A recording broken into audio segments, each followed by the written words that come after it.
omukyala Justin Namere ono mbaka wa Parliament omulonde omukyala ow'ekibuga ombaka wa Parliament yes ombaka wa Parliament omulonde omulamuzi gwe yalangiridde.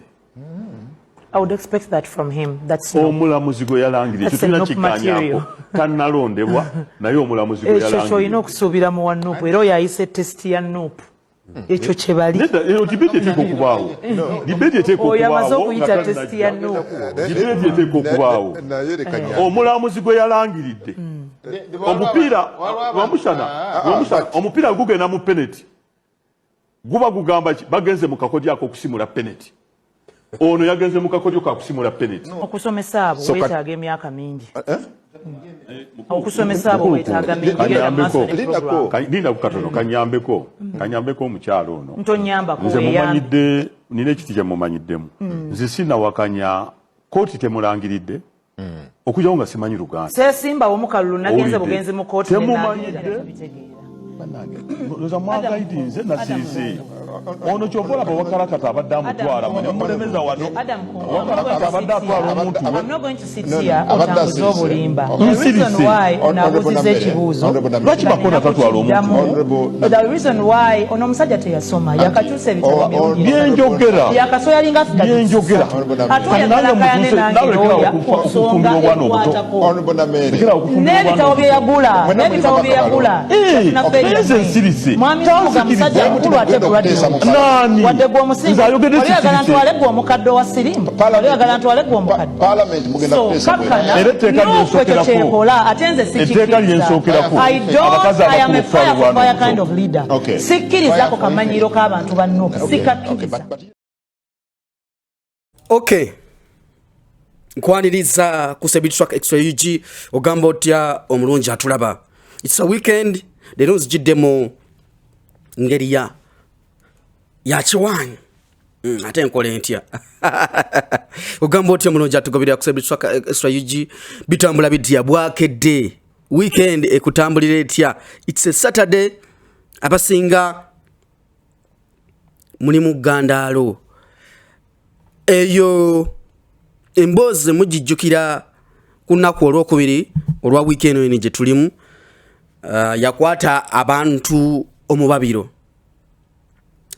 naye bigambo bingi ebyayogerwa ku mboozi eno ebigambo bingi ebyayitingana sakyus otta soundi wange bigambo bingi ebyayogerwa bulira fuluma genda bweru ebigambo bingi ebyayogerwa ng'emboozi eno emaze okubeerawo ebigambo byayitingana wakati ku bagenyi abali baze ku show gye bayita Barometer ku NPS ng'omukubiriza waayo yali Al-Mahad Kungu musajja wange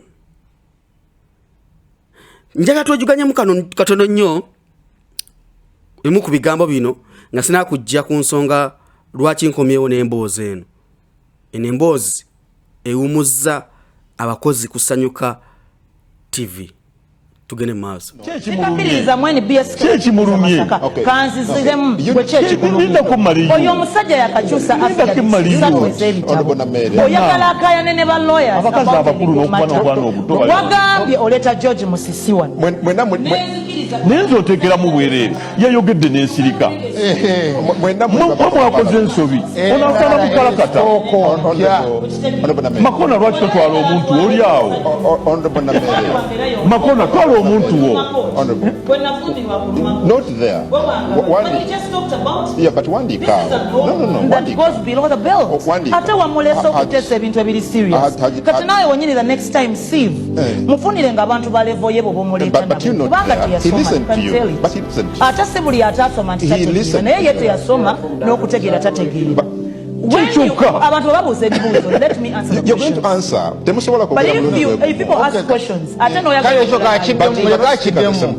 So you note amalirize then them. Honorable Mulyanyama. I am not going to note any garbage. Kanziremu ekibuuzo ky'omwana.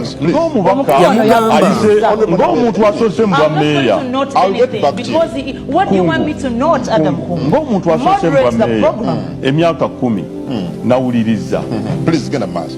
nawuliriza era ne nootinga Yeah. Get a mass. nze ye alina kujjawo nze byenjogedde so sikuleekaana Kati yogera bigweyo. nkugambye nti chief magistrate mupya e Masaka bino bye yatandikiddeko returning officer mupya yatandikidde ku Honorable Namere yatandikidde Tatu batambula na offices.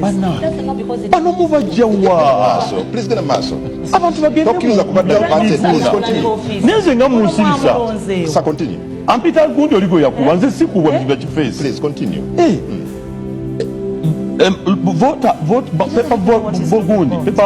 papers ez'aba voters eza president ntono nnyo okusinga ez'abantu we batuuse okubala obululu baleese photocopy nga n'okusayininga sinsayininge ebyo byebintu bye tujja wano tukubaganyeko ebirowoozo si kwasama bwasami nga biri ebansama ati nakyo kikuwalirizo kivumamu so n'olwekyo twagala bino tubitangaaze omanyi yalowooza owulidde tutangaale balooya nga nawe information bwogireeta kuba yagadde okukozesa omukisa guno omanyi wooba olimba oyogera bingi Era gwali mu byogera. wabadde olimba ayogera bingi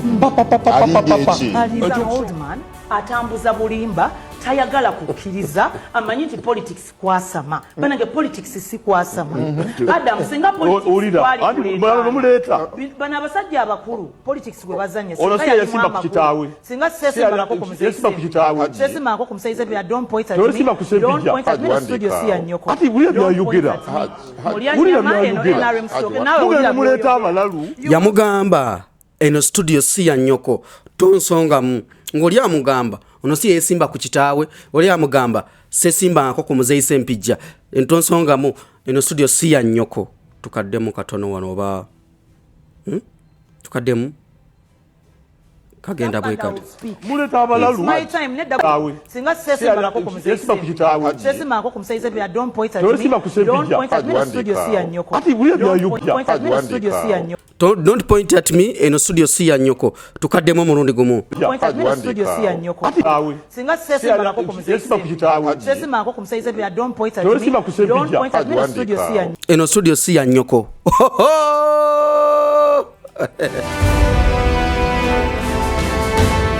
okay kakati bino byonna olwabaawo bibaddewo wiiki eno tutambudde okutuuka olunaku olwaleero naye nga bw'omanyi nti emikutu gino egy'empuliziganya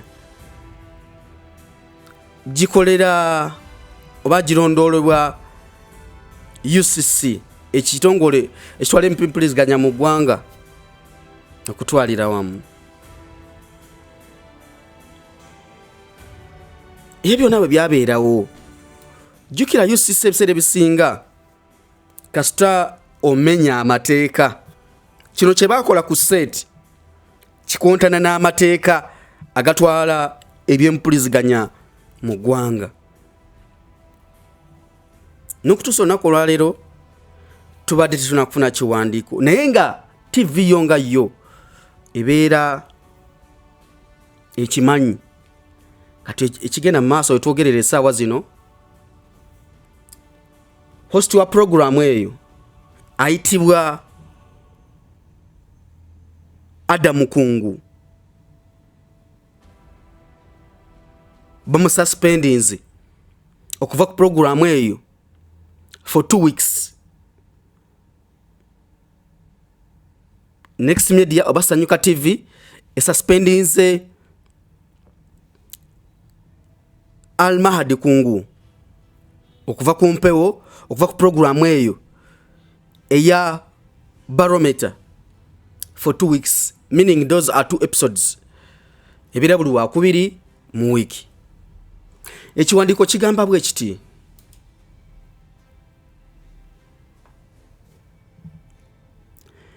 reference chivide wali ku 13 Summit View Road Naguru Sanyuka TV tugenda genda ko bawandikidde Mr.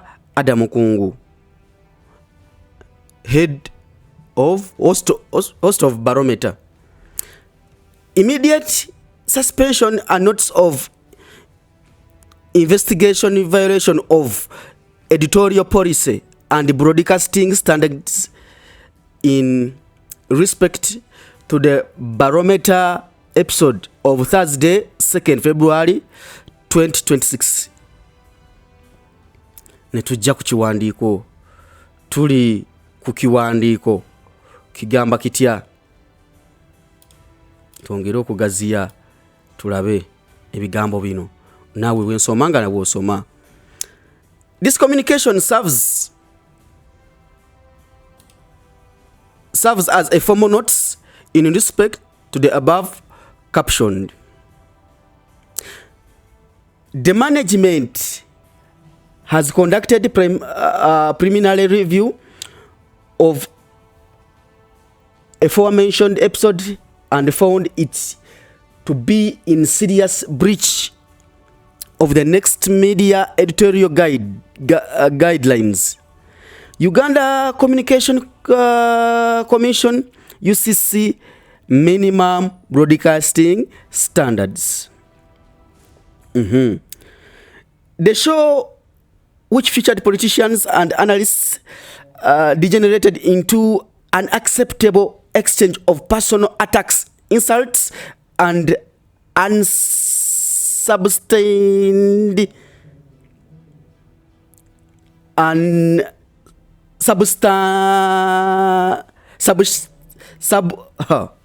katika museke unsubstance kali mvuse wao temujja kumanyina allegation among guests, specifically the dialogue included but was not limited to reference to age in derogatory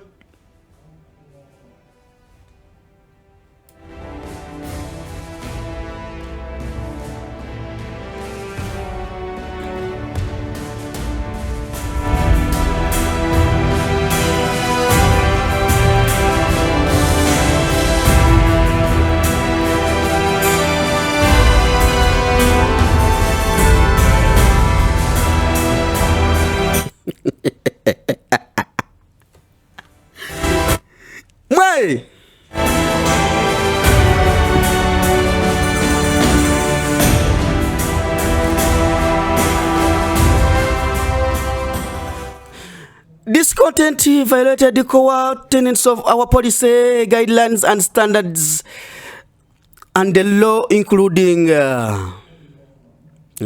what?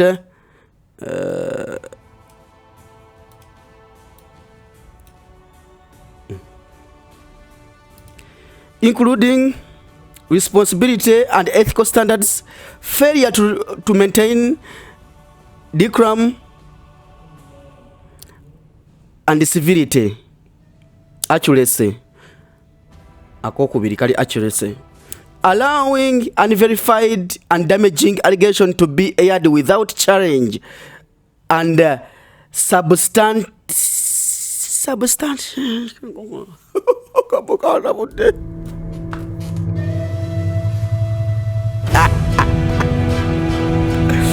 muri eyo museka nama mukasome nze nkavuddeko.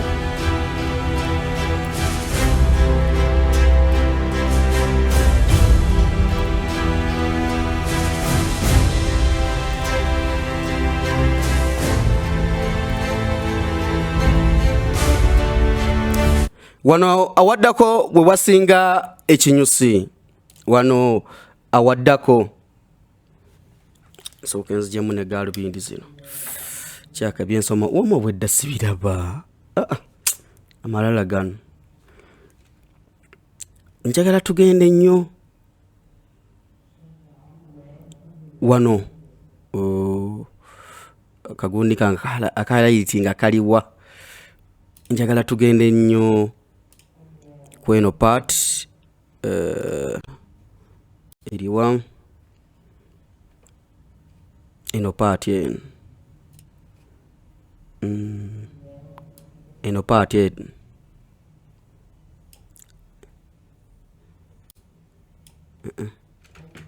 gwesooka oveeyo njagala part eno part eno naddala eno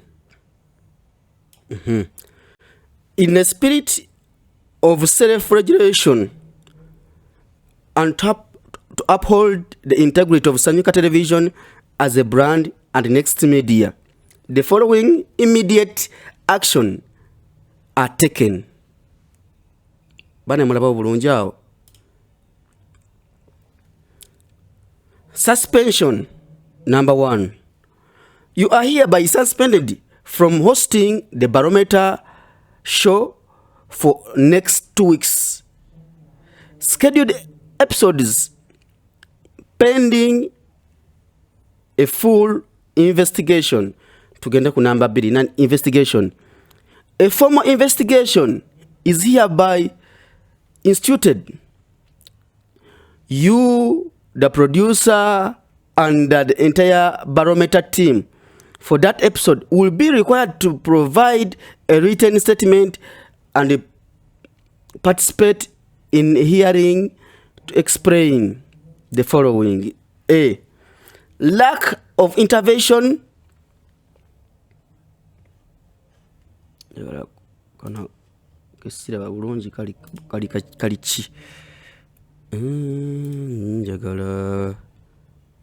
bana tusome mpola mpola.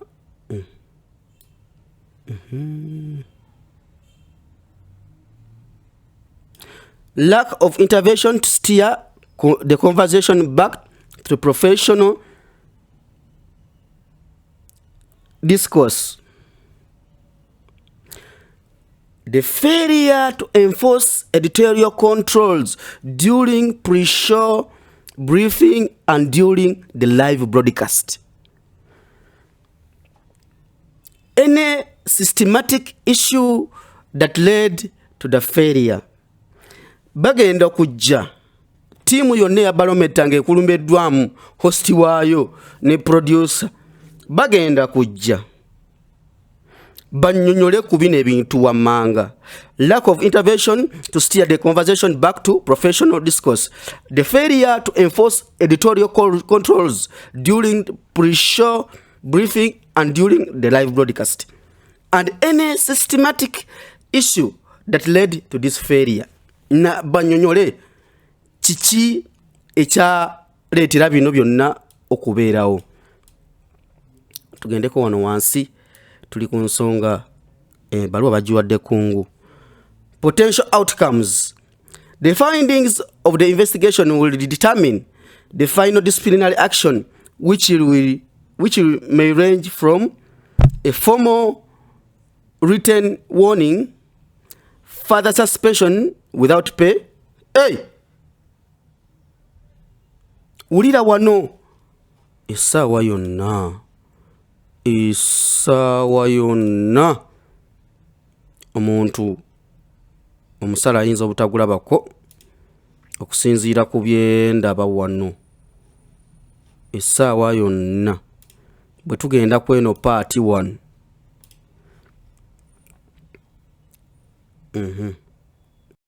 Tugende kwano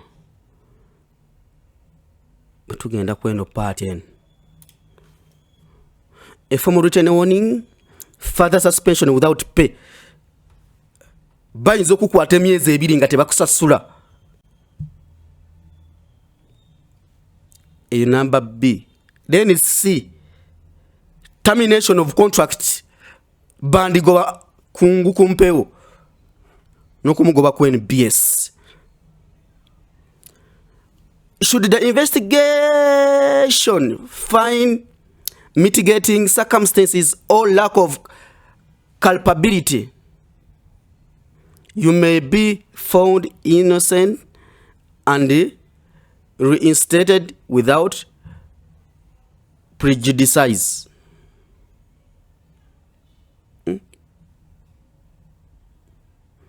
prejudice bana ensomyeko byensomye namwe mutandikira awo ebyo byonna bivudde ku show eyaliwo ku Lwokubiri. Kati mugenda gamba abadde asoma biki byatasobola nsomyeko byensobedde ate wali galubindi zibadde zimbuzaabuza ng'ebigambo sibiraba kitegeera naye nga embeera bwetyo bweri. Musajja waffe kungu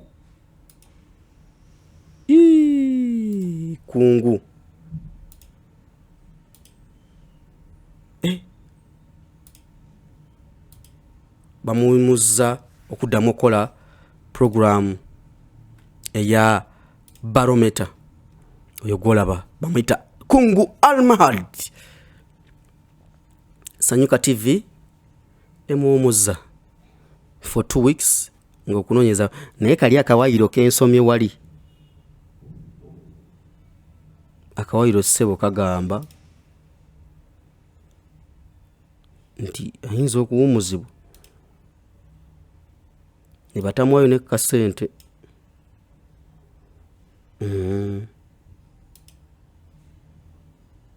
Nze bwensomye awo nti bakuwumuza n'akasente oyinza obutafuna.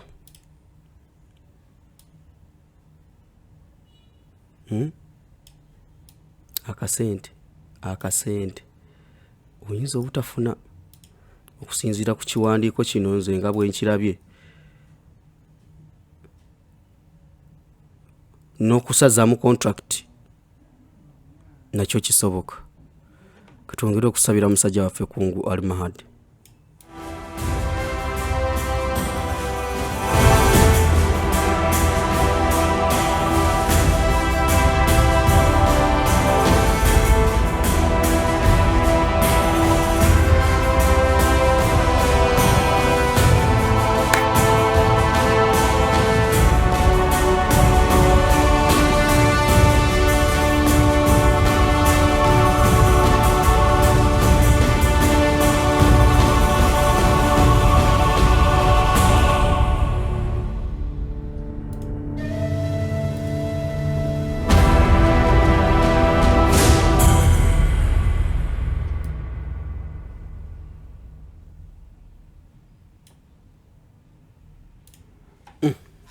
Awo olaba owasinze okuntiisa mu bbaluwa eno.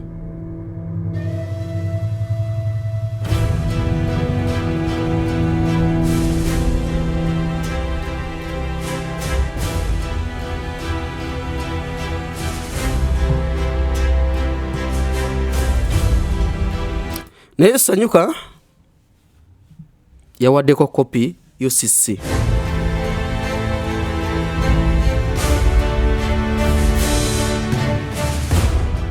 Era bafunyeeko kopi.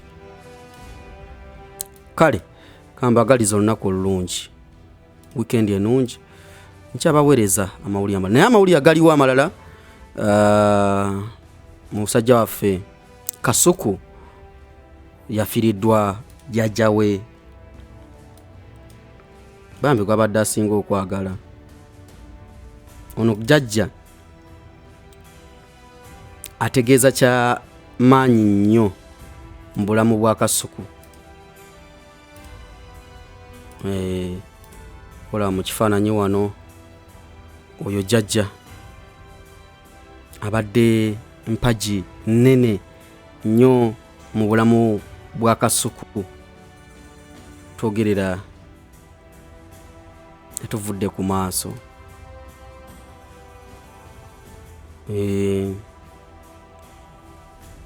Tetuvudde ku maaso naye ndabye enteekateeka ez'okuziika n'olumbe zafulumye. Bwe mbadde njagala nfune wano tulabe enteekateeka ziri zitya.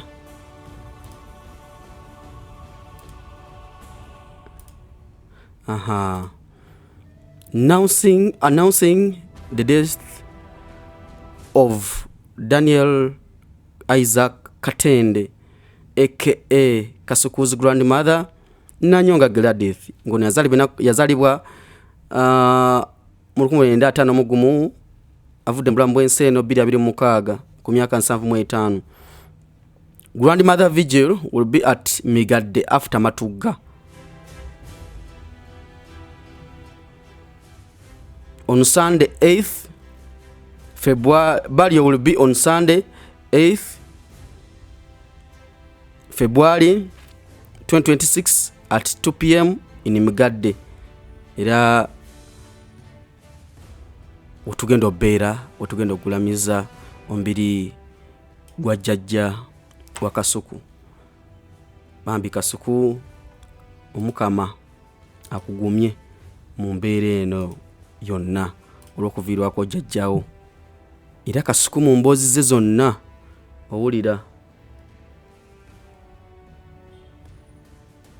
oba owuliramu jjajja naye katusabe mukama ayongere okugumya mu mbeera eno yonna. Mu mbeera eno kambagalize olunaku olulungi, tukyakumaona amawulire amalala mangi tuva ku Celebrity Track Extra UG. Mbere bulungi mweraba.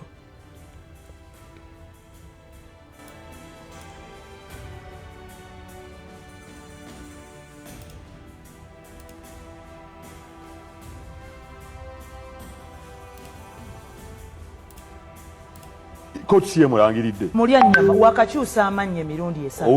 Wagendera ku mateeka ono nze mumanyidde mu kiti kirala. Mulyanyama wakakyusa amanya